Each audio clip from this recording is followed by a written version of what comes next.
वीणावरदण्डमण्डितकरा या श्वेतपद्मासना या ब्रह्माच्युतशङ्करप्रभृतिभिः देवैः सदा वन्दिता सा मा पातु सरस्वती भगवती निःशेषजाड्यापहा लक्ष्मीनाथसमारम्भां नाथयामुनमध्यमाम् अस्मदाचार्यपर्यन्तां वन्दे गुरुपरम्पराम् यो नित्यमच्युतपदाम्बुजयुग्मरुक्मव्यामोहतस्तदितराणि तृणाय मेनि अस्मद्गुरोर्भगवतोऽस्य दैकसिन्धो रामानुजस्य चरणौ शरणं प्रपद्ये अस्मद्गुरुभ्यो नमः अस्मत्परमगुरुभ्यो नमः अस्मत्सर्वगुरुभ्यो नमः श्रीमते रामानुजाय नमः श्रीराधाकान्तस्मरणं श्रीसीताकान्तस्मरणं नमश्चण्डिकायै।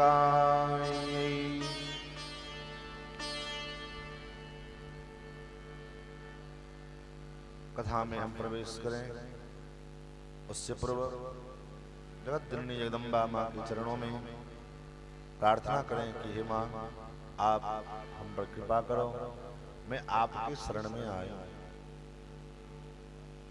न तातो न माता न बंधुर्न दाता न पुत्रो न पुत्री न भृत्यो न भर्ता न जाया न विद्या न वीर्येममेव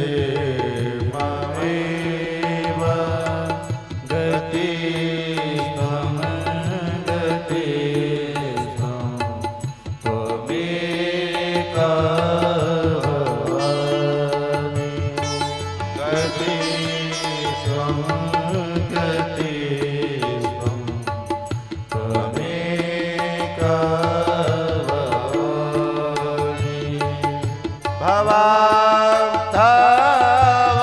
भवाब्धावपारे महादुःखभीरो पापाता मेरी माँ अम्बे माँ प्यारी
जानामि तन्त्रं न च स्तोत्रमन्त्रं न जानामि पूजां न च न्यासे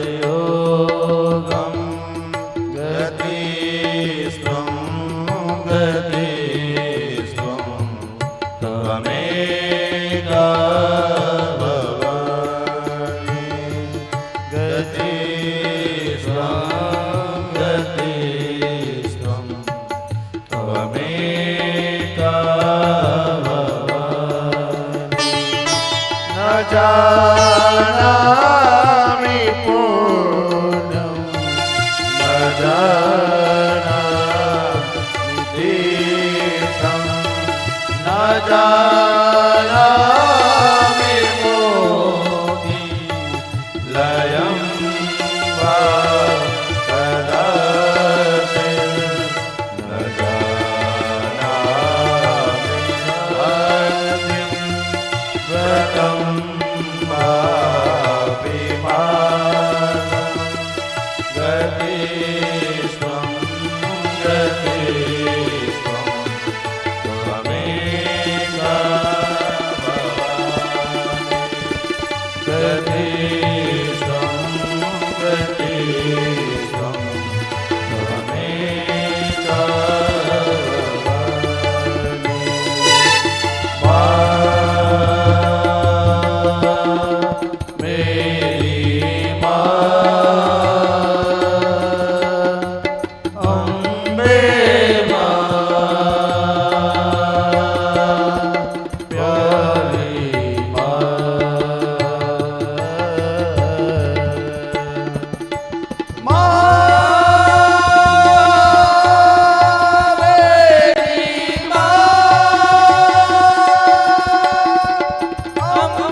कुकर्मी कुसंगी कुबुद्धि कुदास कुलाचारहीन कदाचारहीन कुदृष्टि कुवाक्य प्रबन्ध सदाहं गतिस्थं त्वमेका भवामि गतिस्थं त्वमेका भवामि प्रदेशं रमेशं महेशं सुरेशं दिनेशं निशीथेश्वरं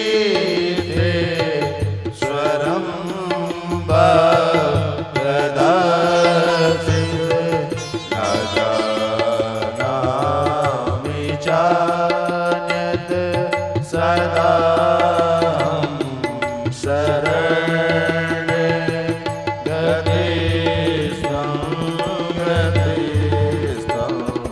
त्वमेका भवामि गतिस्थं त्वमेका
त्वमेव अनाथो दरिद्रो जरा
कथा में हम लोग प्रवेश करें। सीताराम सीताराम सीता राम जय सीताराम सीताराम सीताराम सीता राम जय सीताराम सीताराम सीताराम सीता राम जय सीताराम सीताराम सीता राम जय सीताराम राधे श्याम राधे श्याम राधे श्याम जय राधे श्याम राधे श्याम राधे श्याम राधे श्याम राधे श्याम सीताराम सीताराम सीताराम जय सीताराम सीताराम सीताराम सीताराम जय सीताराम राजा राम राजा राम राजा राम जय राजा राम राजा राम राजा राम राजा राम जय राजा राम सीताराम सीताराम सीता राम जय सीताराम सीताराम सीताराम सीताराम जय सीताराम राधे श्याम जय राधे श्याम राधे श्याम जय राधे श्याम सीताराम जय सीताराम सीताराम जय सीताराम श्री सीताराम नाम महाराज की जय श्री वृंदावन बिहारी लाल की अवध मिथिला संबंध की अवध मिथिला स्नेह की सरयू विरजा की कमला विमला की मिथिला धाम की जय जय सीताराम। अनंत कोट ब्रह्मांडाधिनायक भक्तवांछा कल्पतरो भक्तवत्सल शरणागत वत्सल सौशील्य वात्सल्य मार्दव आर्जव आदि गुणों के सुंदर भगवान श्री अयोध्यानाथ भगवान की परम आह्लादनीय चिन्मयी दिव्यमयी लालित्यमयी आह्लादनीय शक्ति जगत जननी जगदम्बा, जिनके इस पावन प्रांगण में उन्हीं की महिमा, उन्हीं की गौरव गाथा को श्रवण करने के उद्देश्य से हम और आप यहाँ समुपस्थित हुए।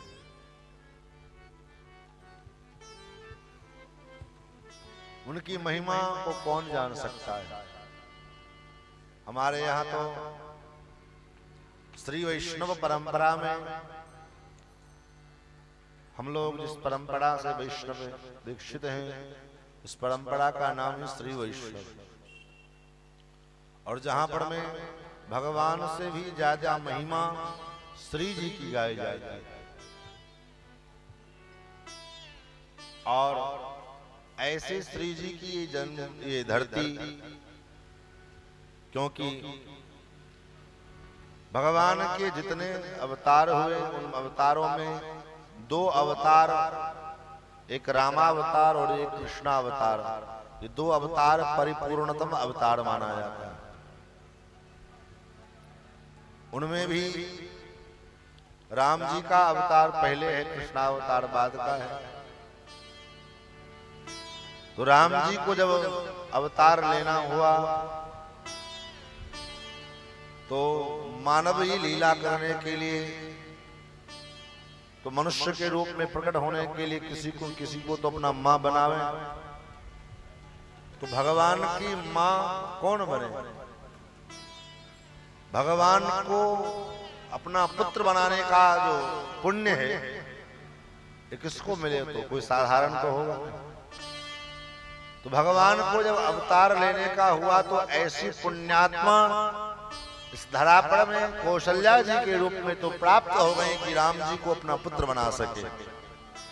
लेकिन वहीं पर में श्री जी को, भगवती महालक्ष्मी को अवतार लेना हुआ तो इस पूरे ब्रह्मांड में कोई ऐसा नहीं मिल पाया जो भगवती को अपने गर्भ में धारण करे। उनकी मां बनने का सौभाग्य उसको प्राप्त हो। किसी के पास वो सामर्थ्य नहीं, किसी भी धरती को नहीं प्राप्त हुआ, किसी भी स्त्रीत्व को जो है प्राप्त नहीं हुआ। अंत में मिथिला की पावन धरा, मिथिला की पावन धरती ने कहा, आओ मैं अपनी गोद में आपको धारण करूंगा। और अपने गोद में धारण करने के लिए मिथिला की पावन धरती में श्री जगत जननी जगदम्बा श्री जानकी के रूप में श्री किशोरी जी का प्रादुर्भाव हुआ।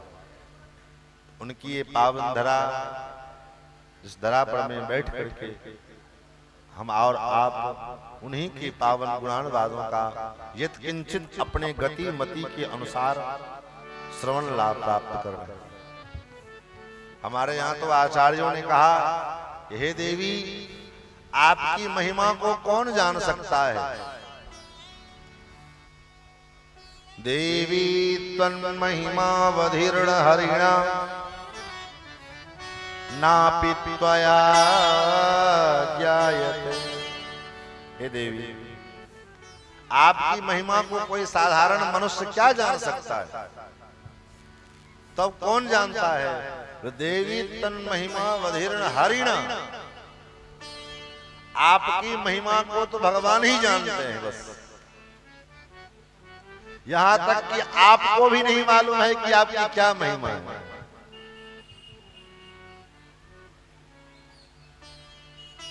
क्यों? वास्तव में क्या होता है, कभी कभी अपने शक्ति का हमारे आपके जीवन में भी होता है कि हम कितने बुद्धिमान हैं, कितने। अब ये बात अलग है कि अहंकार में आकर के हम भले ही जो है ये ना स्वीकार करें कि हम अज्ञानी हैं, कि यह कमजोर हैं, कि क्या है। लेकिन जो आदमी वास्तव में विद्वान होता है, जो आदमी वास्तव में धनवान होता है, जो वास्तव में धनवान है, वो कभी भी क्या होता है अपने धन अपने उस ऐश्वर्य का प्रदर्शन नहीं करता है। जो वास्तव में विद्वान है वो अपनी विद्या का बिना मतलब के प्रदर्शन नहीं करता है। क्यों? क्योंकि विद्या के प्राप्ति के पश्चात, विद्या आने के बाद जो परिणाम होता है वो क्या होता है?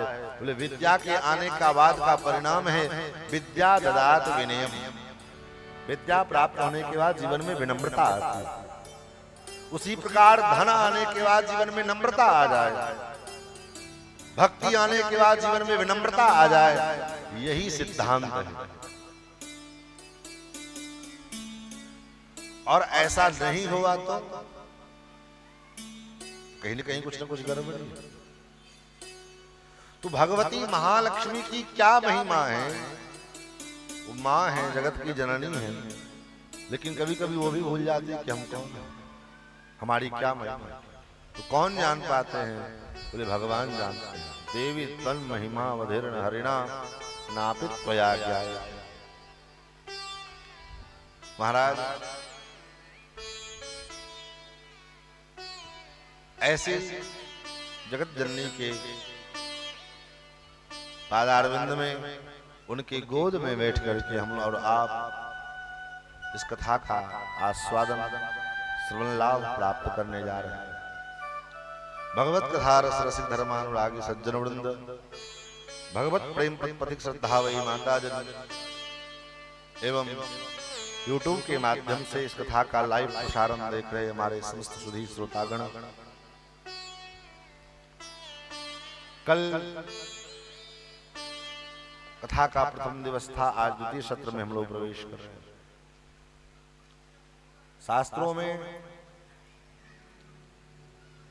अन्य धर्म में, अन्य पंथ में, अन्य मजहबों में, हालांकि उनके पूरे जीवन को भोग का प्रधानता दिया गया है उनके पूरे जीवन में, लेकिन विशेष रूप से रात्रि को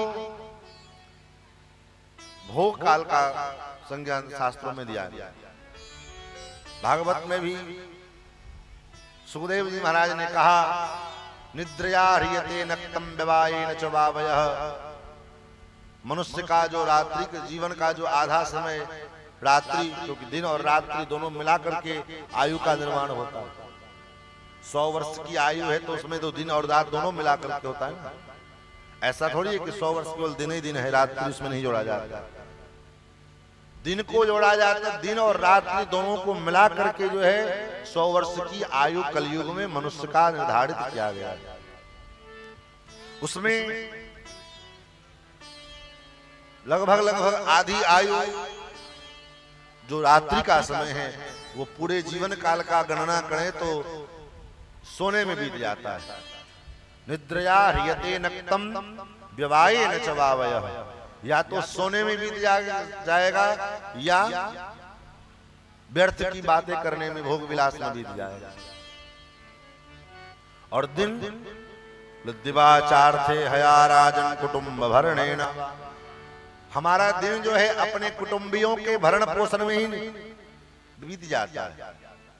सुबह से लेकर शाम तक कोई न कोई काम, कोई न कोई लगा रहता है। एक से छूटे दूसरा, दूसरे से छूटे तीसरा, ये सिलसिला पूरे जीवन पर्यंत जब तक कि शरीर पूर्ण रूप से मतलब विस्तर न पकड़ ले तब तक शरीर से कुछ न कुछ चलता रहता है। अरे और तो और गीता में भगवान ने कहा कि जब तक शरीर में प्राण है इस शरीर से मनुष्य कुछ न कुछ पाप अथवा पुण्य करता रहता है। आप कहोगे बिस्तर पे लेटा हुआ मरणासन्न प्राणी क्या पाप करेगा? बोले वहां भी पाप कर देगा। क्या? बोले वहां भी किसी के प्रति जो द्वेष भावना है, वो प्रपंच उसका अतिक्रम चल रहा है, तो वहां भी तो पाप कर रहा है, लेटे लेटे पड़े पड़े। किसी के विषय में गलत सोच रहा है, अपने बच्चों को किसी जो पड़ोसी के बगल जो है विषय में गलत सलत पाठ पढ़ा रहा है, बेटा उसके साथ तुम ऐसा कर देना, वो कर देना, ये कर देना, ये क्या है? तो उस अवस्था में भी वो पाप अथवा पुण्य करता रहता है, कुछ ना कुछ करेगा।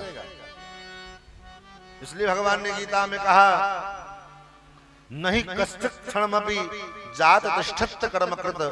मनुष्य का जब तक शरीर में प्राण है तब तक वो कोई न कोई ऐसा काम करता रहता है, बिना कर्म किए वो 1 मिनट भी रह नहीं सकता है।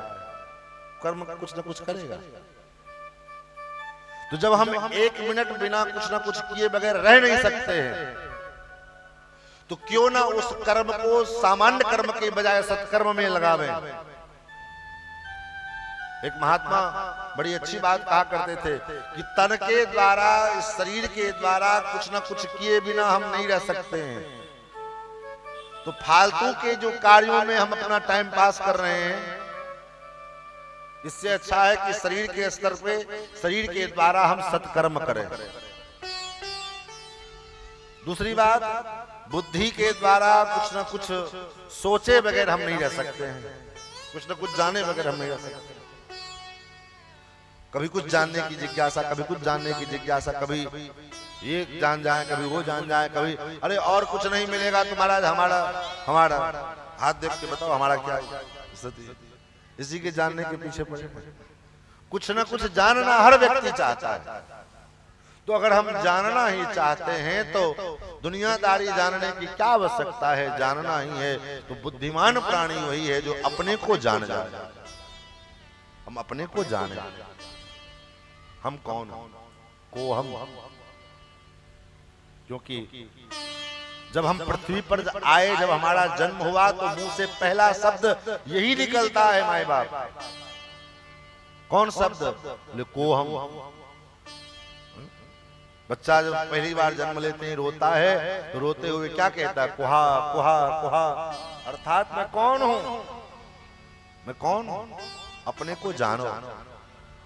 ये पहला हमारे मुख से निकला हुआ प्रथम शब्द है ये कुहा।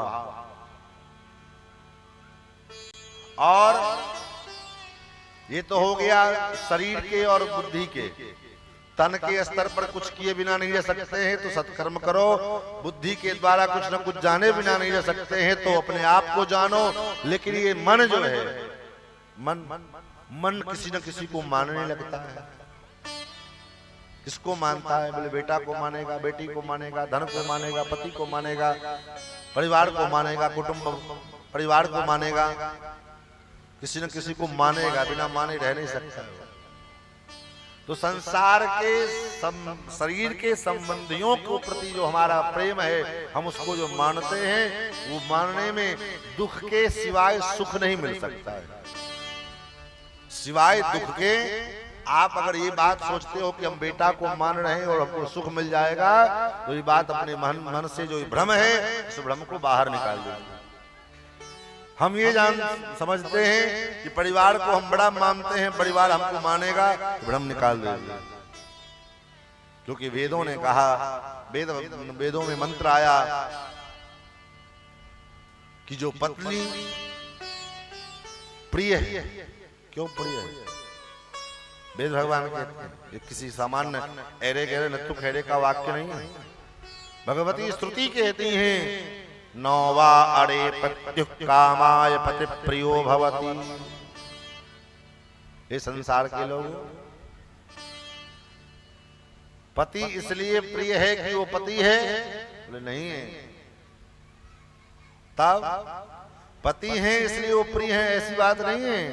तब किस लिए प्रिय हैं? आत्मनस्तु कामाय पति प्रियो भवतु।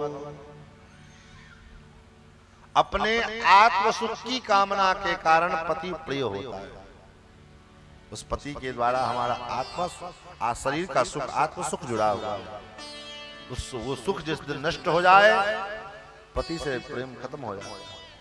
और वही सूत्र पत्नी पर लागू होता है। पत्नी इसलिए प्रिय नहीं है क्यों पत्नी है। तब बोले आत्मनस्तु कामाय जाया प्रिया भवति। अपने आत्म सुख की कामना। और इसी का अनुवाद गोस्वामी जी ने मानस में किया। यही वेद के इसी वाक्य का अनुवाद, जो कि मानस में तो यही है, नाना पुराण निगमागम सम्मतम यत् रामायणे निगदितम क्वचिदन्यतोपि। तो वही वेद पुराण आगम सम्मत ग्रंथ रामचरितमानस है। तो वेदों के इसी श्लोक मंत्र का जो है अनुसंधान गोस्वामी जी ने मानस में किया। क्या? सुर नर मुनि सबके हरीति, सुर नर मुनि सबके हरीति, सुर नर मुनि सबके हरीति, सुर नर मुनि सबके हरीति, स्वार्थ लागी करहि सब प्रीति, स्वार्थ लागे करहि सब प्रीति, स्वार्थ लागी करहि सब प्रीति, स्वार्थ लागे करहि सब प्रीति, सुर नर मुनि सबके हरीति, सुर नर मुनि सबके हरीति, सबके हरे, सबके हरीति, सुर नर मुनि सबके यह रीति। इसलिए दिल से ये यथार्थ, ये बात आप सूत्र बांध लेंगे। कहते हैं ना, कोई बात कहे तो कहते गांठ बांध लो, मतलब याद रखना। प्रेम करना है, मानना है तो भगवान को मानिए, क्योंकि संसार आपके मानने न मानने से नहीं चलता है, संसार तो आपके व्यवहार से चलता है।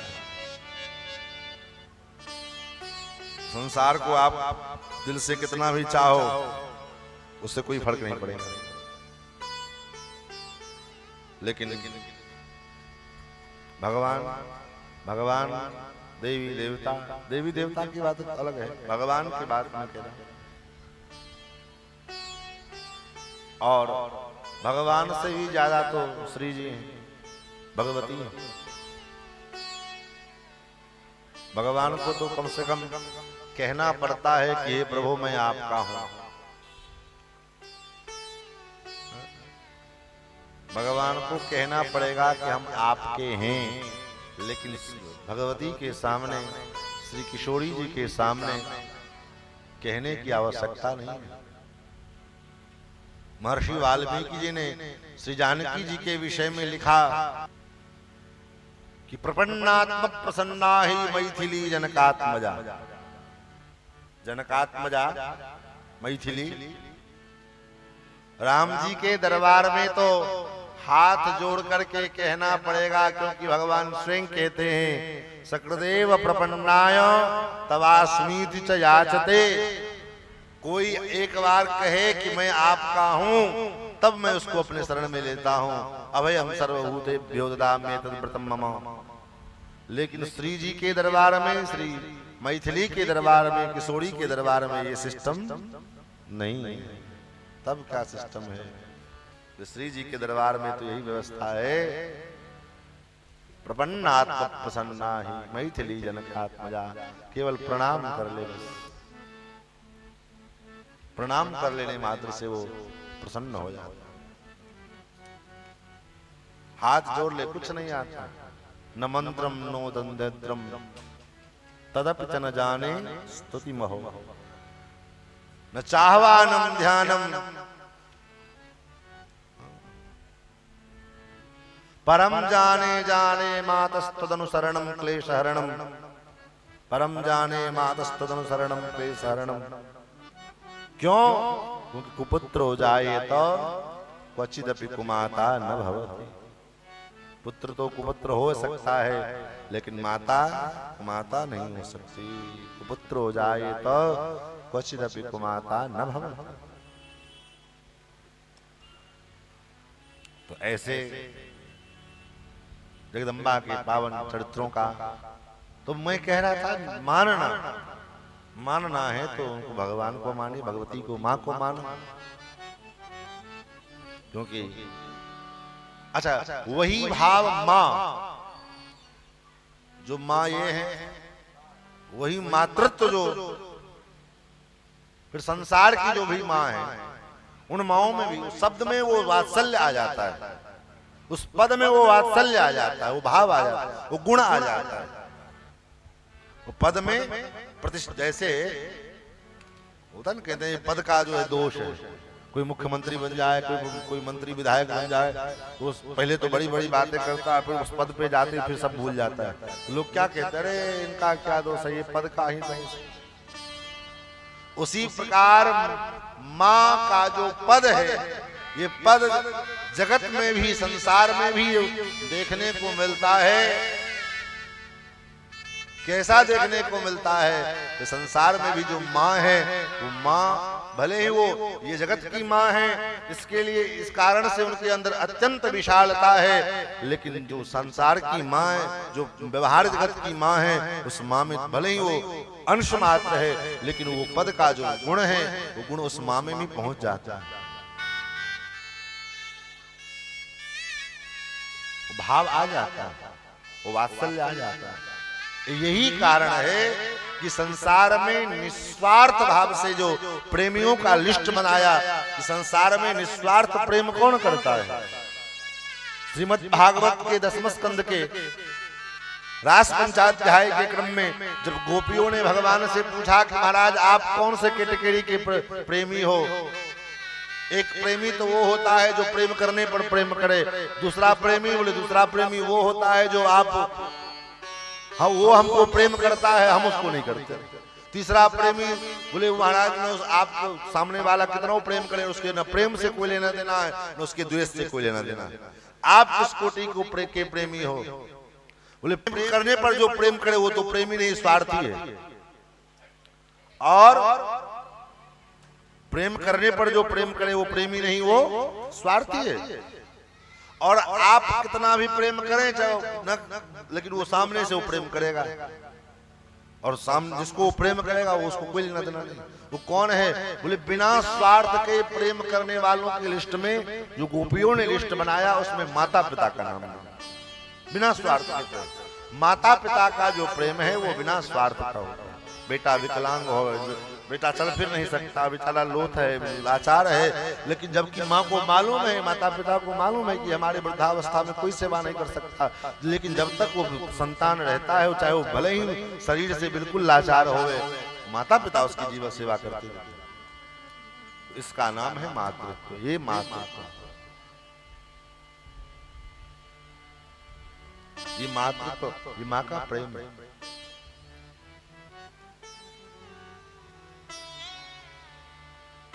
तो कितनी अच्छी है, तो कितनी भोली है, प्यारी प्यारी है ओ माँ, ओ माँ, ओ माँ, प्यारी माँ। तू कितनी अच्छी है, तू कितनी भोली है, प्यारी प्यारी है ओ माँ, ओ माँ, ओ माँ, ओ माँ।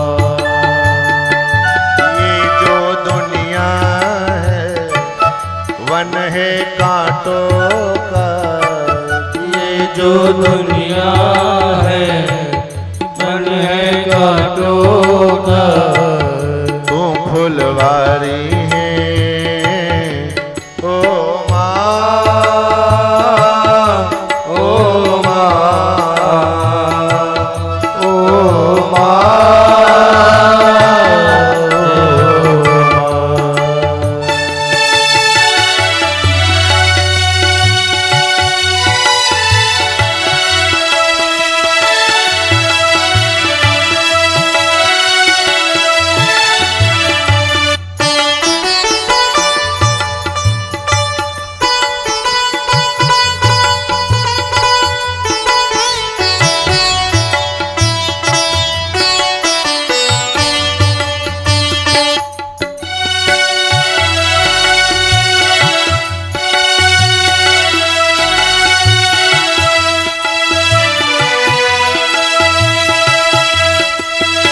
मां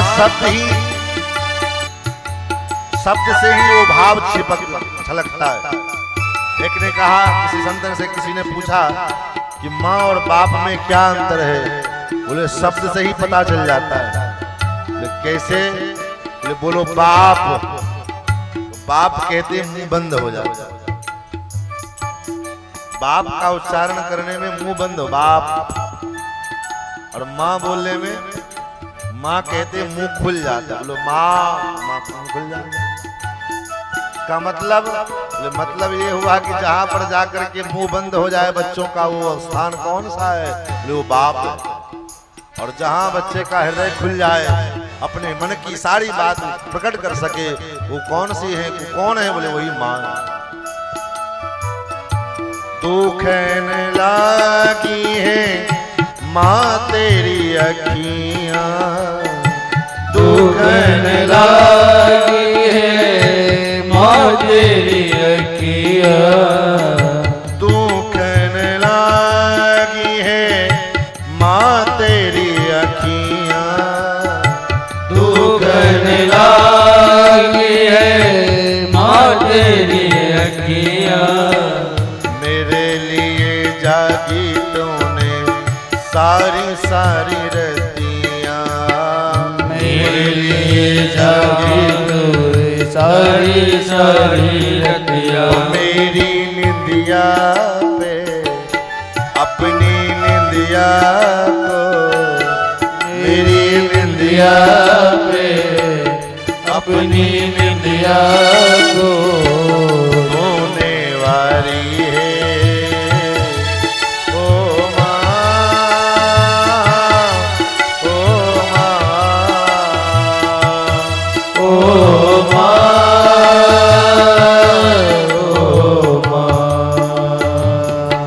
तू कितनी अच्छी है, तू कितनी भोली है, प्यारी प्यारी है। ओ माँ, ओ माँ, ओ माँ, ओ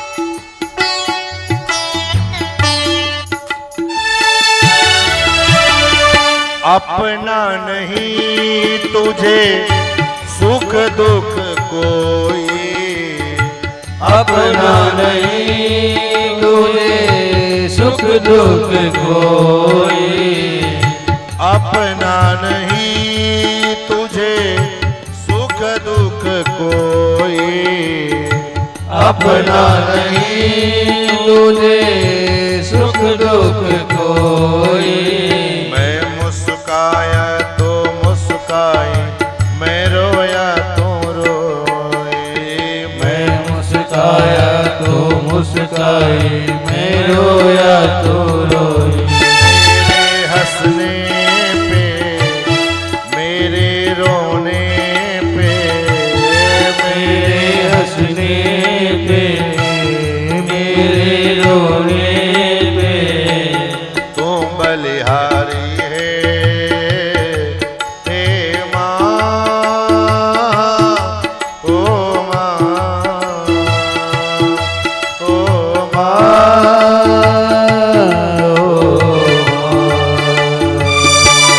ये जो दुनिया है वन है कांटों का तो फुलवारी है।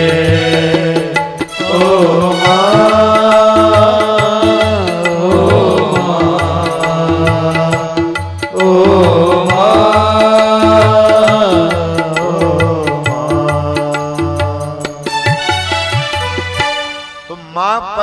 शब्द जो है इसमें वो गुण है, वो वात्सल्य। तो ऐसे जो जगत की माँ है उनके चरणों में बैठ करके उनके गुणानुवादों का स्वादन हम लोग कर रहे हैं। कल श्रीमद् देवी भागवत के महात्म के मंगलाचरण की चर्चा हम लोगों ने किया।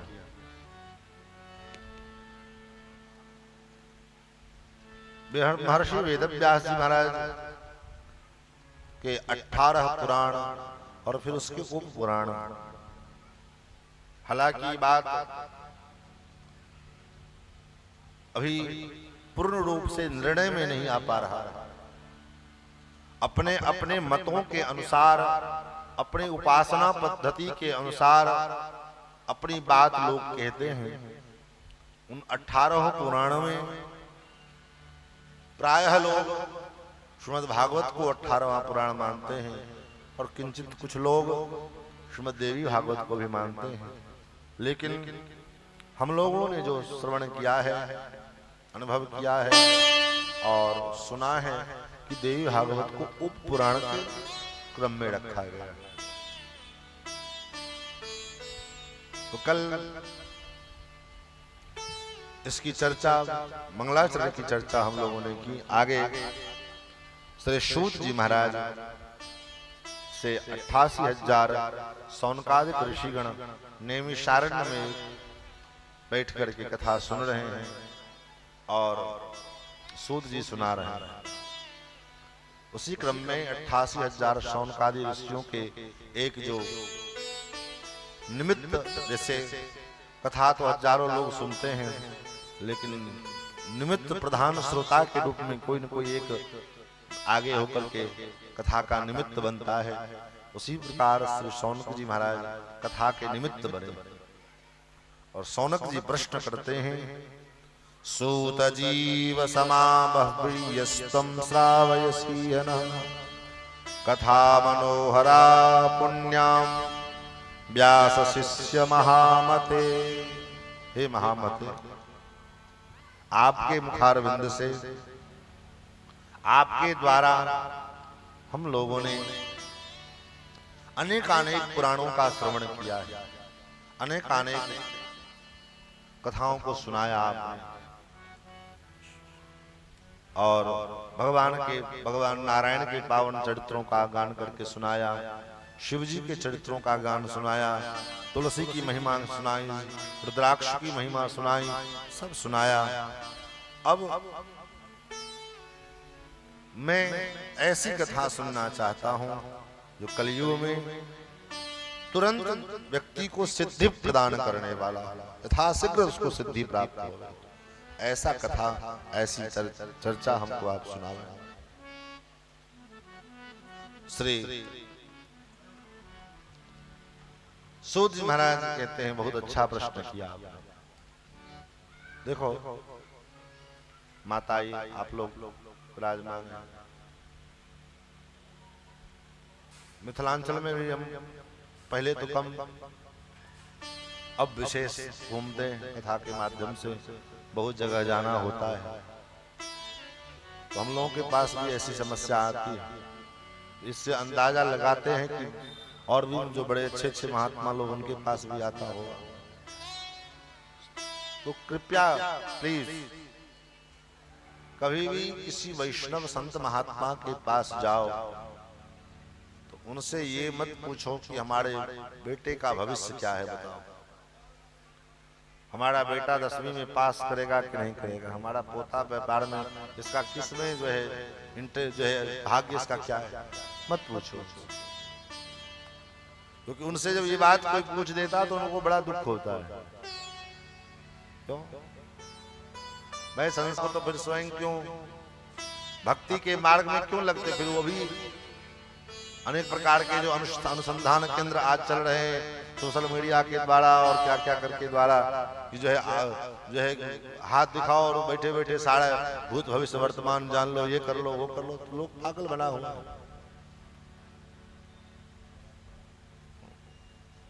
अभी 6 महीना पहले फाल्गुन में लक्ष्य चंडी महायज्ञ लगमा में हो रहा। और एक से एक महाविभूति लोग पहुंच रहे थे। कथालय में बोल रहा हूं, कोई दिक्कत नहीं है। एक से एक उच्च कोटि के संत और महापुरुष जो विद्वान, शास्त्रों के अद्भुत प्रकांड विद्वान लोग उस यज्ञ में पधारे। लेकिन उन महात्माओं को सुनने के लिए लोगों के पास फुर्सत नहीं था। लेकिन 3 दिन का जो घोषणा था, हालांकि जिस कारण से भी वो कार्य नहीं हो पाया, लेकिन 3 दिन का जो घोषणा था कि बागेश्वर बाबा के आने का, सोहे राम, हम लोगों की जो दुर्दशा हुई, क्योंकि संचालक मंच संचालन में हमको ही रखा गया। उसमें हमारे गुरुजी भी आए थे, हमारे दादा गुरुजी भी थे, और भी अयोध्या के अद्भुत विद्वान डॉक्टर रामानंद दास जी महाराज, और जो है काशी के विद्वान थे, वृंदावन के विद्वान, सब लोग। लेकिन उन महात्माओं का दर्शन और उन महात्माओं के मुखारविंद से कथा सुनने वाले लोगों का हम लोग ने दर्शन नहीं कर, उतने लोग नहीं आ पाए। 3 दिन जो समय था, उसमें जो जिधर से जो आवे, बागेश्वर बाबा कब आ रहे हैं, बाबा कब आ रहे हैं, कोई कहे विदेश्वर बाबा कब आ रहे हैं, मतलब विदेश्वर बाबा आ गए, 3 किलोमीटर बगल में है, चले जाओ दर्शन करें। क्यों? उनको उनके दर्शन से मतलब नहीं है, उनके कथा से उनको मतलब नहीं है। तब बोले बाबा के पास जाएंगे, कहीं कुछ हमारा कहीं नंबर लग जाए, कहीं हमारा कुछ भाग खुल जाए, कुछ बाबू हमारा जो है कल्याण कर दे। क्योंकि मनुष्य का स्वभाव होता है जीवन में कर्म करके कोई आगे बढ़ना नहीं चाहता, मेहनत करके कोई आगे नहीं बढ़ना चाहता। विद्यार्थी जो स्कूल में पढ़ता है, उसमें 90% ऐसे विद्यार्थी होते हैं जो पढ़ करके पास होना नहीं चाहते हैं, केवल बस डिग्री उनको मिल जाए, किसी प्रकार से जो है क्या नाम है, चोरी करके हो, चाहे जैसे करके हो, रुपया खर्चा करके हो, वो किसी प्रकार से उनको डिग्री मिल जाए, पढ़ने की आवश्यकता नहीं। 90% ऐसे होते हैं। 10% लोग ऐसे होते हैं जो पढ़ते हैं ये सोच करके कि इसको पढ़ेंगे तो हमको ज्ञान होगा, इस भाव से उसको अपने विषय का अध्ययन करते हैं। तो ऐसे ही हर विभाग में व्यक्ति शॉर्टकट अपनाना चाहता है, हर लाइन में व्यक्ति शॉर्टकट चाहता है कि कैसे हम आगे बढ़ जाएं, कितना जल्दी हम आगे बढ़ जाएं।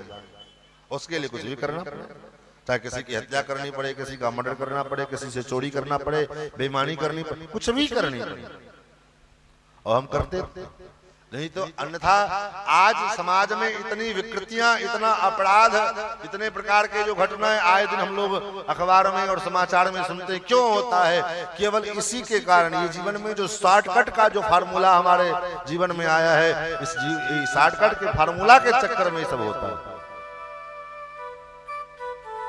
अन्यथा अपने कर्म का पालन करते हुए, अपने धर्म का पालन करते हुए, हमको जो भगवान ने कर्म दिया है उस कर्म का ईमानदारी पूर्वक हम पालन करें, उस कर्म का जो फल है वो हमको प्राप्त होगा, इसमें कोई किंतु परंतु नहीं है। क्योंकि सनातन सिद्धांत में फल का चौर्य नहीं है। कर्म को लक्ष्य मान करके ईमानदारी पूर्वक जो अपने कर्म का पालन करता है, उसके जीवन में उसकी फल की प्राप्ति होती कन्फर्म है। महाराज, तो संतों के पास जाने पर में इस प्रकार के प्रश्न करो जिससे उनको प्रसन्नता हो। कैसा प्रश्न? बोले शास्त्र के विषय में पूछिए, जो है ग्रंथ के विषय में पूछिए, अपने धर्म के विषय में पूछिए, इन सब के विषय में पूछिए। लेकिन आज के समय में ये बात पूछने का किसी के पास फुर्सत कहाँ है? न फुर्सत है, न उतनी समस्या, न उतनी जिज्ञासा है। आज हिंदू सनातन धर्म की सबसे बड़ी विडंबना है। क्या विडंबना है? बोले सनातन धर्म को जगाने के नाम पर अभी जुलूस निकल जावे तो जय श्री राम करके और डीजे बजाते हुए लाखों हजारों लोग निकल पड़ेंगे। लेकिन सनातन धर्म के मूल रहस्यों को जानने की जब बात आवे, कि सनातन धर्म के मूल रहस्यों को हम जाने, और कोई जनाने वाला व्यक्ति, कोई बताने वाला व्यक्ति अगर हमारे समाज में आ जावे तो किसी के पास फुर्सत नहीं मिलता कि चलो 10 मिनट बैठ करके उसको जानने का हम प्रयास करें। और जब उसके मूल सिद्धांतों को हम नहीं जानेंगे तो क्या खाली भगवा झंडा पहन ले कंधा पर लेकर के और केसरिया गमछा बांध करके जो है बाइक लहराते हुए जुलूस निकालने से कल्याण होगा सनातन धर्म का? वो सनातन धर्म का कल्याण नहीं है, बल्कि और ऊपर से बंटाधार है। लफुआई करने से सनातन धर्म का कल्याण होगा? तो महाराज उन सिद्धांतों को, उन बातों को सुनने के लिए, समझने के लिए, जानने के लिए या तो हम स्वयं सनातन धर्म के अपने सिद्धांतों को, ग्रंथों को पढ़ें। भागवत है, रामायण है, गीता है, देवी भागवत है, 18 ग्रंथों का कमी है क्या? पढ़ो एक अध्याय 10 मिनट, 15 मिनट, 20 मिनट उन ग्रंथों को लेकर के पढ़ें। और जब पढ़ेंगे तभी तो क्लास में जो है, जो विद्यार्थी अपने घर पर में पढ़ता है वही क्लास में अपने टीचर से, अपने शिक्षक से दूसरा जो है प्रश्न करता है। क्या जो पढ़ करके आएगा वही ना प्रश्न करेगा, क्योंकि जो पढ़ेगा तो उसको जो है कंफ्यूजन होगा और कंफ्यूजन को दूर करने के लिए अपने शिक्षक से कहेगा कि मुझे ये समस्या है। और जो टीचर ने बता दिया बकर बकर बकर बकर सुन लिए, बस इस कान से सुने इस कान से निकाल दिए, घर पे गए पोथी किताब फेंक दिया। फिर जब कल दूसरे दिन स्कूल जाना होगा तभी वो किताब खुलेगा, बैग खुलेगा तो दूसरे दिन वो क्लास में क्या खाक पूछेगा मास्टर से। तो ऐसे ही केवल कथा हम सुना दें यहाँ पर में। कथा क्या है? हमारे पूज्य गुरुदेव भगवान कहते हैं प्राइमरी विद्यालय है। जैसे प्राइमरी विद्यालय में बच्चों को सिखाया जाता है, ऐसे कथा में आपको बता दिया गया कि ये करो, ये करो, वो करो, ऐसा करो, ऐसा करो। अब इसको आप होमवर्क करके घर पे आपको होमवर्क करना पड़ेगा। इसको आप घर पर में बैठ करके चिंतन करना पड़ेगा, मंथन करना पड़ेगा। ये बात महाराज ने कही, व्यास जी ने कही, इसका क्या कारण है, इसके पीछे क्या रहस्य है। और तब जब इसका मंथन, चिंतन, अनुशीलन होगा तब आपके मन में जब कोई संदेह होगा तब ना कल आप आइएगा तो हमसे पूछिएगा महाराज ये संदेश है, हमारा कुछ जो है कंफ्यूजन है, इसको आप क्लियर कीजिए, इसको दूर कीजिए। नहीं तो आए बैठे सुने, इधर से सुने, अपना दिया बाती चलो टाइम। आजकल विडंबना क्या हो गई ना, आज से 25 साल 25 साल पहले इतना पूजा पाठ नहीं होता था, लेकिन लोग धर्मात्मा थे। आज से 20 साल 25 साल पहले इतना धर्म कर्म नहीं होता था, लेकिन फिर भी लोग धर्मात्मा थे। क्यों? क्योंकि लोग जो भी करते थे वो धर्म के लिए करते थे। आज कोई ऐसा गांव नहीं है जिस गांव में दुर्गा पूजा ना होता हो। खूब होता है, हर चौराहे पर में होता है। नवरात्रि का व्रत जो है पंडाल हर जगह चौराहे चौराहे पर में लगा रहता है,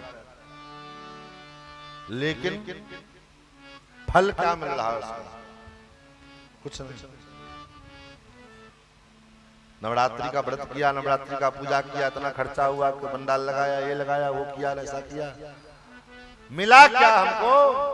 बोले मिला यही कि सप्तमी, अष्टमी, नवमी को खूब ऑर्केस्ट्रा हुआ, खूब नाचे गाए, 10, 20, 50 लोगों का खोपड़ी फूटा, बस हो गया।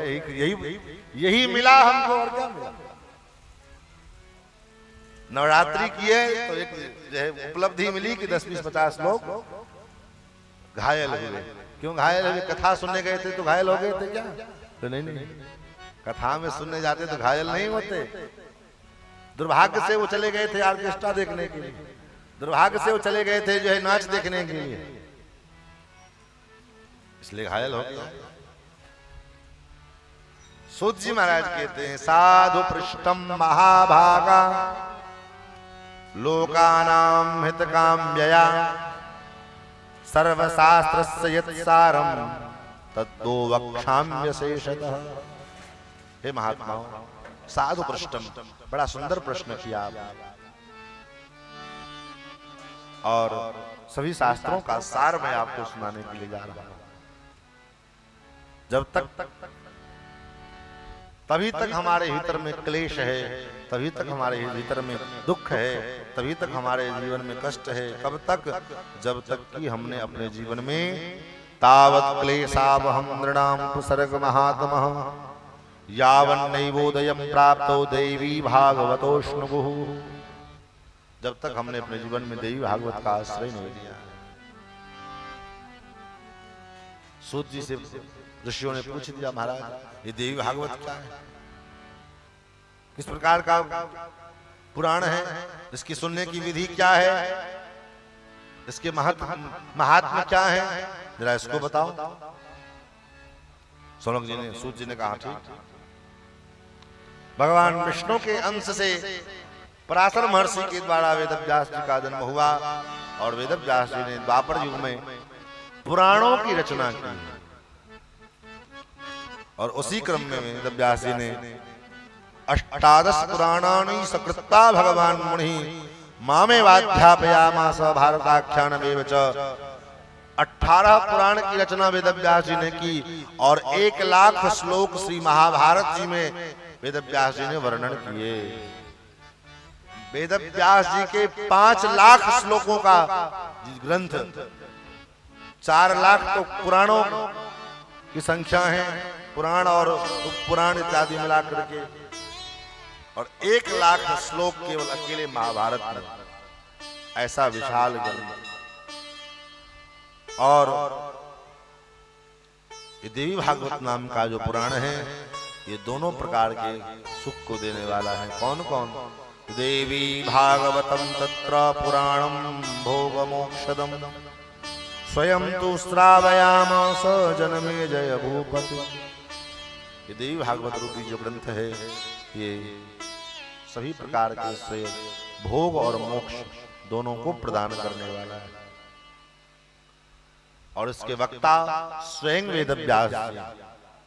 वेदव्यास जी ने ही परीक्षित के पुत्र जनमेजय जी को कथा सुनाया।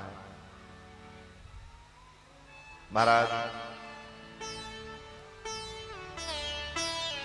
9 दिनों तक नवान्न पारायण की विधि से जनमेजय जी ने कथा सुनी अपने पिता के कल्याण के उद्देश्य से। और अंतिम दिन पितृदिव्याम गतिम राजा विलोक्य जनमेजय, राजा जनमेजय जी ने देखा कि उनके पिता दिव्य लोक को प्राप्त हुए। व्यासम मुनिम समभ्यर्च्य परामुद्मवापः, महर्षि वेदव्यास जी की समर्चना की, उनका पूजन किया, वंदन किया। और ऐसी श्रीमद्देवी भागवत की कथा, सुधाम पिबन्नेक एव नरः स्यात् अजरामरः, देव्या कथामृतं कुर्यात् कुलमेव जरामरः।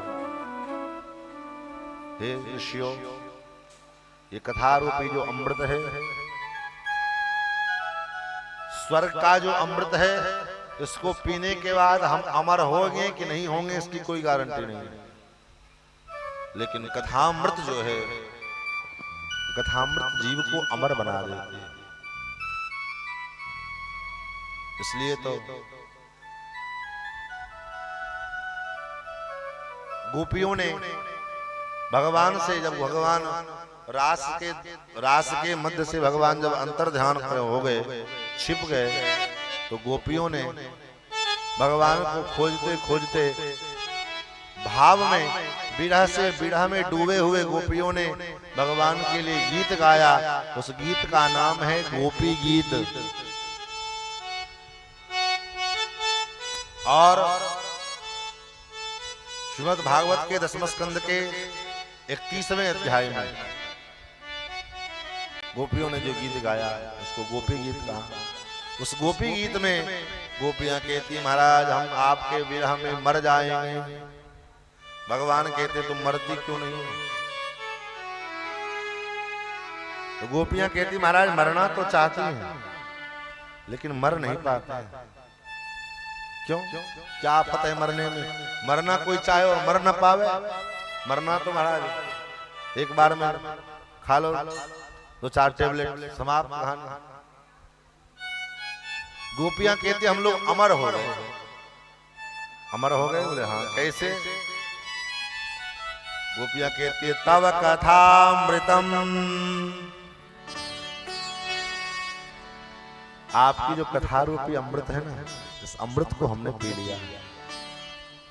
तव कथामृतम तप्त जीवनम कविभिरीडितम कल्मषापहम् श्रवणमंगलम श्रीमदाततम भुवि गृह्णन्ति ते भूरिदा जना। ये आपकी कथा की क्या विशेषता है? गोपियां कहते हैं प्रभु आपकी कथा की विशेषता है कि जो एक बार इसको सुन लेवे वो मरना चाहे तो मर तो भी मर नहीं पाता, जो तू अमर हो जाए, सुनकर तू भी अमर हो जाए। श्री हनुमंत यथा जय जय राम कथा। यहां भी श्री सूत जी महाराज कहते हैं सुधा पिबन्ने एव नरः स्यात् अजरामरः। स्वर्ग का जो अमृत है इसको पी ले तो कोई भले अमर हो या ना, उसमें संदेह हो सकता है, लेकिन देव्या कथा अमृतम कुर्यात् कुलमेव जरामरम्। भगवान की कथा, भगवती की कथा, देवी की जो ये चर्चा है, इसको जो सुनता है वो कुल में बजरामरम, वो पूरे कुल खानदान के सहित जो है महाराज अमृतत्व को प्राप्त कर लेगा। क्योंकि स्वर्ग का अमृत पीने वाला तो केवल अकेले अमर होगा, लेकिन भगवान की कथा को, भगवती की चर्चा को, कथा को सुनने वाला, जगदम्बा की इस पावन कथा को सुनने वाला कुल खानदान के सहित अमर हो जाएगा। ये कथा की श्री सूत जी कहते हैं शौनकादि ऋषि ने पूछा कि कोई नियम है इसका? नियम तो 9 दिन का है, 9 दिन में सुनना चाहिए, लेकिन कब सुने, कौन तिथि में सुने, कौन महीने में सुने, इसका कोई नियम है? अगर कथा सुनने केवल अपने आत्मानंद की अनुभूति के लिए, अपने अंदर की प्रसन्नता के लिए कि हम कथा सुन रहे हैं, ये हमारा जो है अपने आनंद के लिए अगर सुन रहे हैं तो कोई दिन का कोई नियम नहीं। और हाँ, जीवन में कोई कामना हो, ये हो जाए, वो हो जाए, ऐसा हो जाए, तो किसी कामना के लिए अनुष्ठान पूर्वक कथा सुननी हो तो फिर मुहूर्त का शोधन करना चाहिए। विशेष रूप से आश्विनी मधुमा सेवा तपोमा से शुचौ तथा। वर्ष में जो 4 नवरात्र होते हैं, आश्विन शारदीय नवरात्र और चैत्र नवरात्र, ये 2 तो सबको मालूम है पश्चिम, लेकिन 2 नवरात्र गुप्त होता है, एक आषाढ़ में और एक पूष में। ये 2 नवरात्र जो है वो गुप्त है। तो गुप्त नवरात्र में भी और ये जो चैत्र नवरात्र, आश्विन नवरात्र, ये जो महीना है, ये जो समय है, ये विशेष फल देने वाला है। कथा तो जब भी सुनेंगे तो फल देगा ही देगा, लेकिन ये जो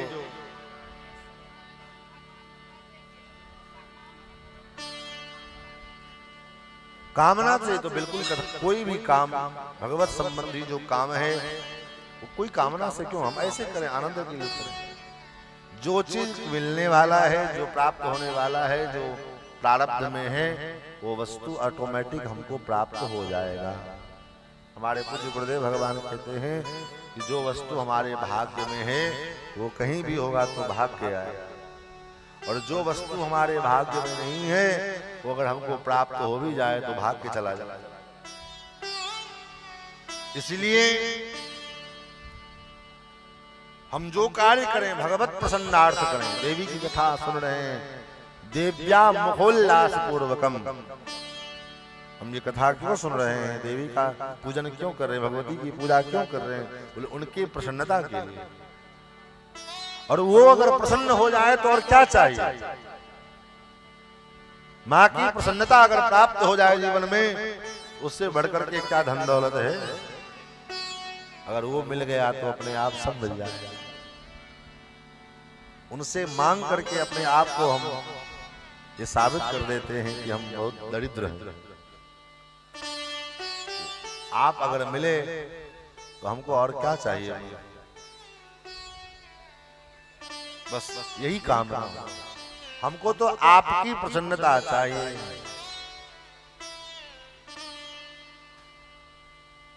महाराज 9 दिन का अनुष्ठान पूर्वक अतो नवाह यज्ञोयम सर्वस्मात् पुण्य कर्मणः फलाधिक प्रदानेन प्रोक्तः पुण्य प्रदो नृणाम।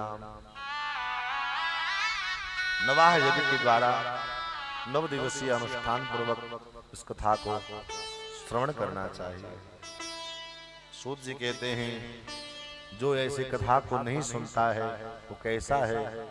ये दुर्हृदः पापरता विमूढ़ा, ऐसा जो दुर्बुद्धि है जिसके हृदय में लेश मात्र भी भगवत भक्ति का कोई जगह नहीं है, ऐसे जो दुर्बुद्धि है, दुर्हृदय है, जो पाप में रत रहने वाले हैं, मूर्ख हैं, विमूढ़ा, मित्रद्रोह, मित्र के द्रोही हैं,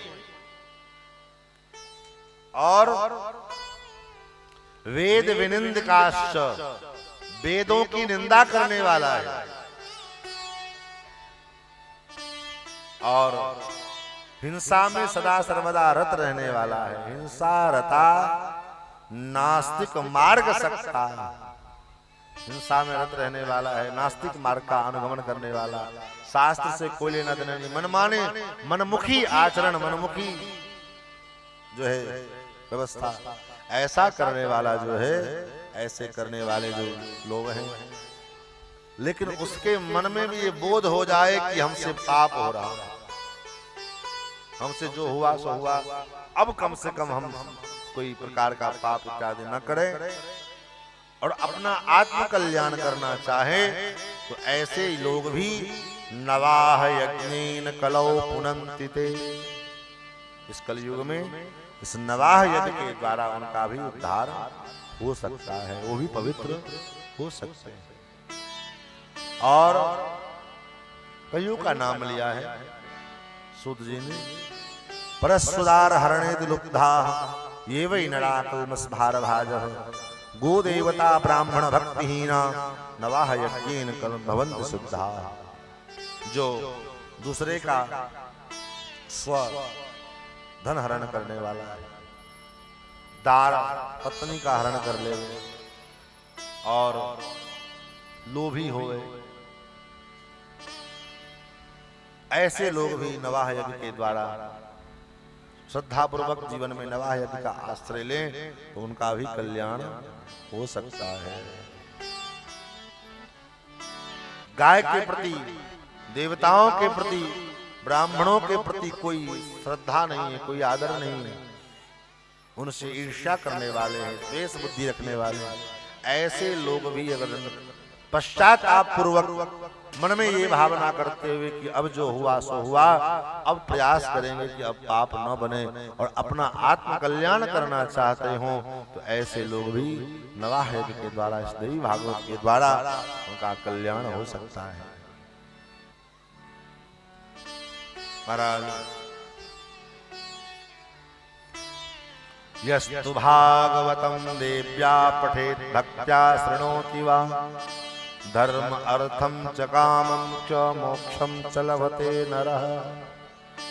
जो श्रद्धा पूर्वक इस देवी के पावन चरित्र को श्रवण करते हैं, सुनते हैं, उनके जीवन में, धर्म में 4 प्रकार के जो पुरुषार्थ हमारे यहाँ शास्त्रों में बतलाए गए, धर्म, अर्थ, काम और मोक्ष, ये चारों प्रकार के पुरुषार्थ उसके जीवन में प्राप्त होते हैं।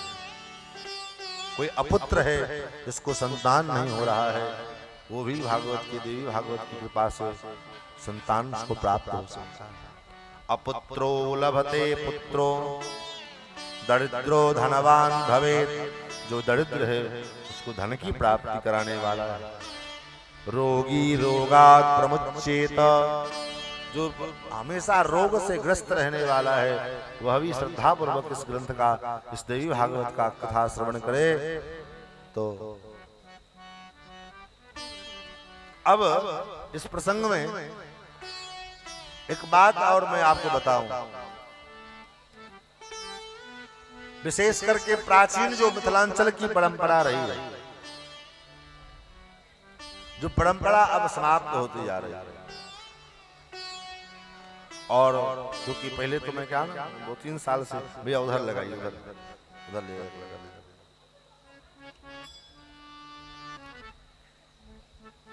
2-3 साल से लगभग इधर मिथिलांचल क्षेत्र में कथा करना आरंभ किया। पहले तो उधर बाहर रहा। तो प्राचीन परंपरा मिथिला की रही, क्योंकि हमारे पूज्य गुरुदेव भगवान भी आते थे इस क्षेत्र में बहुत ज्यादा, और हमारा तो खैर कोई बात ही नहीं, घर ही द्वार है। अपने यहाँ पारायण की विशेषता दी जाती है। कथा हम सुनते हैं, कथा में पारायण का महत्व दिया जाता है। चाहे भागवत कथा हो, चाहे राम कथा, देवी भागवत कथा, कोई कथा हो, उस ग्रंथ के पारायण की महत्ता विशेष है।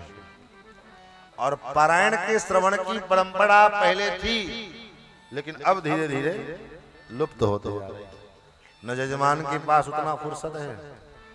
जजमान अगर कम वक्त है तो पंडित जी को क्या लगता है, उनको तो और बढ़िया मौज है। पाठ करने वाले पारायणी पंडित जी को भी बढ़िया मौज है, अपना 2 घंटा 1 घंटा पारायण किए, फिर जब जजमान को सुनना नहीं है तो बेचारे क्या करें, जितना देर बोल कर पाए सो कर पाए, नहीं कर पाए तो नहीं कर पाए। लेकिन श्रवण करना चाहिए कोई भी कथा, चाहे जैसे देवी भागवत कथा कर रहे हैं, 24,000 श्लोक इस देवी भागवत में, तो क्या 24,000 श्लोक हम इस भागवत की कथा से, इस मंच से बोल सकते हैं? नहीं बोल सकते। न आपको सुना सकते हैं, न आप सुन सकते हैं, क्योंकि श्लोक क्रम से अगर हम खाली बोलने लग जाएं तो कम से कम 5 घंटा 6 घंटा बोलना पड़ेगा, और न आपके पास उतना फुर्सत है। हम अगर बोलना भी चाहें तो आप बैठ करके सुनना नहीं चाहोगे। 3 घंटे की कथा में तो लोग टाइम देखते रहते हैं कि कब आरती होगा, आरती का समय होगा तो आधा घंटा पहले चलेंगे, सांझ भी दिखा देंगे आरती भी करके, और कथा का भी फल मिल जाएगा। हमने कहा ना पहले, शॉर्टकट आदमी ज्यादा अपनाना चाहता है, थोड़े में बहुत कम फल मिल जाएगा। थोड़े में कोई बहुत फल कैसे मिल जाएगा? कथा के जो रसिक होना चाहिए, कथा रस, जैसे भोजन का भूख लगा है, जैसे भोजन के भूखे भूखा व्यक्ति भोजन के प्रति आकर्षित होता है, पानी का प्यासा व्यक्ति पानी के प्रति आकर्षित होता है, उसी तरह से कथा की पिपासा, कथा की प्यास, और ये कथा की प्यास जीवन में कब आएगी? जब भगवान से या भगवती जगदम्बा से जीवन में लगाव होगा तब। और केवल कथा को हम टाइम पास का साधन मान लें, पूजा को टाइम पास का साधन मान लें, इससे काम चलने वाला नहीं है। और आज 90-95% लोग यही करते हैं, पूजा हो रहा, क्यों बोले पूजा, अरे चलो कुछ नहीं, जैसे पहले बच्चे करते थे ना, बैठे बैठे क्या करें, करना है कुछ काम तो शुरू करो, अंतराक्षरी ले लो, हरि का नाम, कोई काम नहीं है तो चलो दोबारा राम नाम ले ले अंतराक्षरी के माध्यम से। वही स्थिति आज हम लोगों की हो गई है कि चलो कोई काम, सब काम से जब निवृत्त हो गए तब भगवान की याद आती है, अथवा जीवन में मुसीबत आता है तब भगवान की ओर उन्मुख होते हैं, पहले नहीं होते। जब जीवन में दुख आया, मुसीबत आए, कष्ट आए, तब भगवान की याद आई, भगवत जगदम्बा की याद आई, चलो जगदम्बा के शरण में। क्यों भाई? अथवा टाइम पास, कथा टाइम पास का साधन नहीं है। बहुत लोग कथा टाइम पास के लिए सुनते हैं, बहुत से ऐसे लोग होते हैं जो कथा एंटरटेनमेंट के लिए सुनते हैं, चलो कुछ एंटरटेन कर लिया जाए, जो क्या किया जाए, भगवान कथा हो रही है। हमारे पास तो बड़ी समस्या हो जाती कभी कभी महाराज, अभी नवरात्रि में कथा में महाराज कई लोग हमारे पास गए, महाराज कथा तो कराना है, लेकिन ऐसा करो 10-20-50 हजार एक्स्ट्रा भी खर्चा हुए तो कोई बात नहीं, दो चार ठो झांकी वाला ले आओ। क्या करोगे झांकी वाला कर? कथा सुनना है कि वे नहीं थोड़ा मनोरंजन हो जाए? कथा मनोरंजन का चीज है? कथा मनोरंजन का चीज नहीं है। कथा आत्मरंजन का चीज है। भक्ति भाव पूजा अर्चना वंदना ये सब भाव का चीज है। ये आध्यात्म हमारे हृदय के इसका कनेक्शन हमारे हृदय से जुड़ा होना चाहिए, न कि टाइम पास के लिए। आज वही हाल हो गया है। चलो दुर्गा पूजा करें, बढ़िया चंदा आ ही जाएगा पूजा के नाम पर, और पूजा के माध्यम से कुछ इंटरटेन भी हो जाएगा। हम जैसे पानी के बिना नहीं रह पाते, जैसे भोजन के बिना नहीं रह पाते, जैसे जो है शरीर संसार में जो बहुत सारे चीज उसके बिना नहीं रह पाते, उसी प्रकार हमारे जीवन में कथा भी आवश्यक है, सत्संग भी आवश्यक है। श्री सूत जी कहते हैं, हे महात्माओं, पूजितम यद्गृहे नित्यम श्री भागवत पुस्तकम तत्गृहं तीर्थभूतम ही वसताम पापनाशकम। जिसके घर में देवी का एक पावन चरित्र का एक ग्रंथ भाषी देवी भागवत जिसकी पूजा होती है, जहां पर में उतने देवी का दूर का जो क्षेत्र तीर्थ बन जाता है, अथवा जहां पर में देवी की चर्चा भगवान की कथा होवे वो सारा जगह तीर्थ बन जाता है। क्योंकि भगवान की कथा जहां होती है, भगवती की कथा जहां होती है, सारे तीर्थ वहां चले जाते हैं। इसलिए मानस में गोस्वामी जी ने लिखा, जय ही दिन राम जन्म श्रुति गावहि, जय ही दिन राम जन्म श्रुति गावहि, जय ही दिन राम जन्म श्रुति गावहि, जय दिन राम जन्म श्रुति गावहि। तीरथ सकल तहाँ चली आवहि, तीरथ सकल तहाँ चली आवहि, तीरथ सकल तहाँ चली आवहि, तीरथ सकल तहाँ चली आवहि।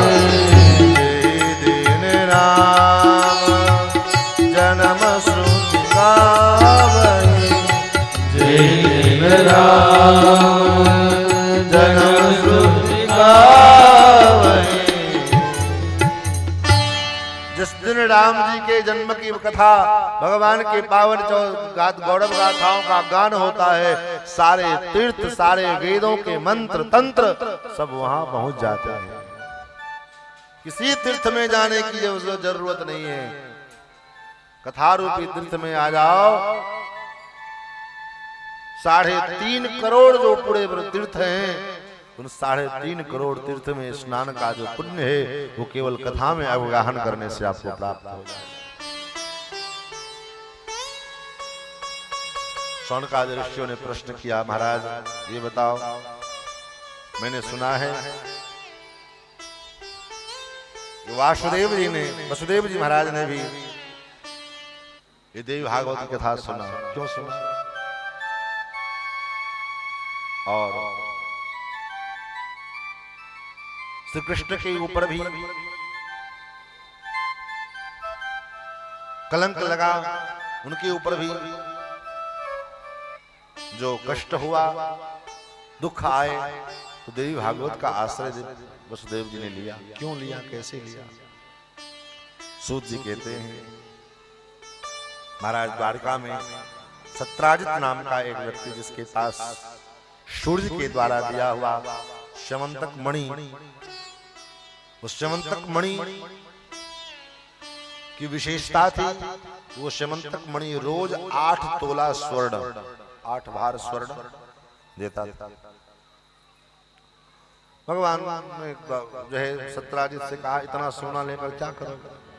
ये मणि जो है द्वारिका के राजकोष में जमा कर दो, जिससे राज का कोष बढ़ेगा। राज्य का वैभव बढ़ेगा। सत्यराजित ने कहा ये मेरे आराध्य सूर्य के द्वारा प्रदत्त मणि है, मैं इसकी उपासना करता हूँ, पूजा करता हूँ, मैं नहीं दे सकता। भगवान ने कहा तो ठीक।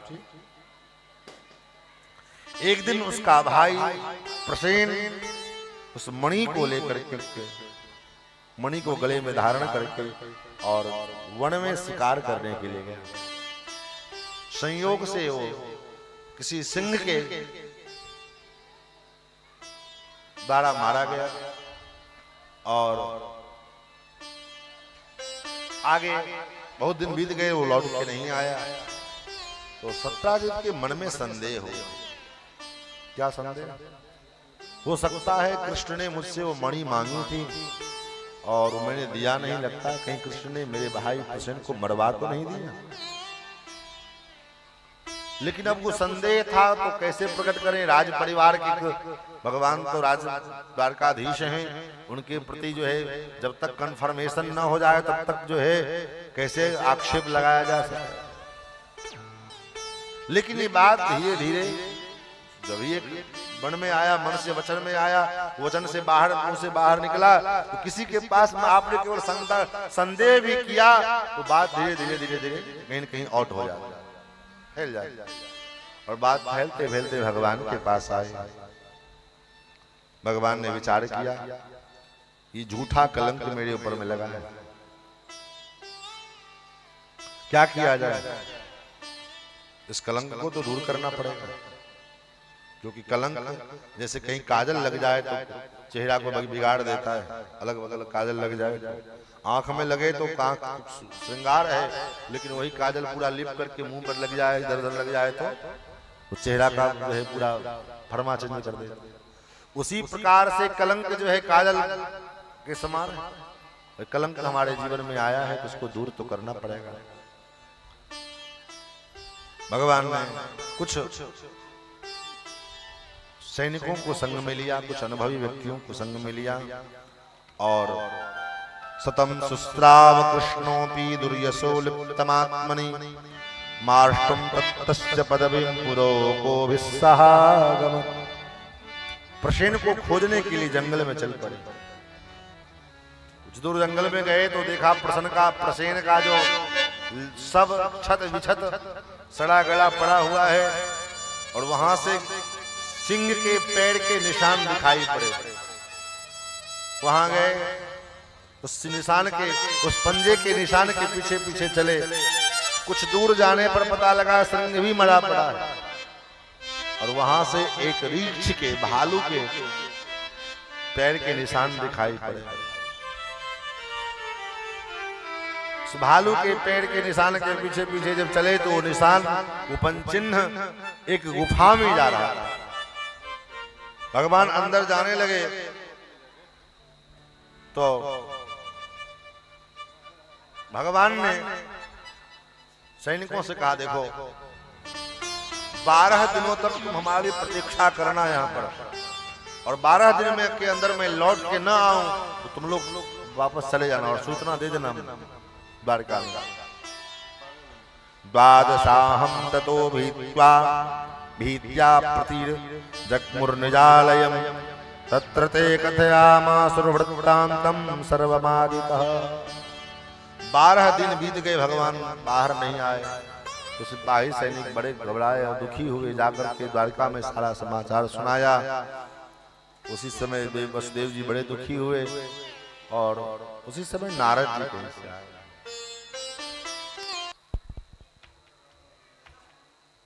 सीताराम हनुमान सीताराम,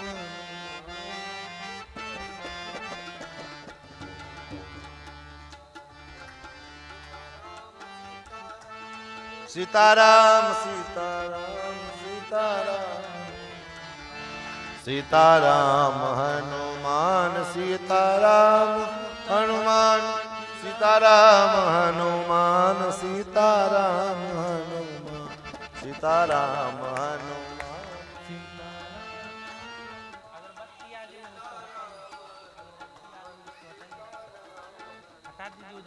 सीताराम हनुमान सीताराम हनुमान सीताराम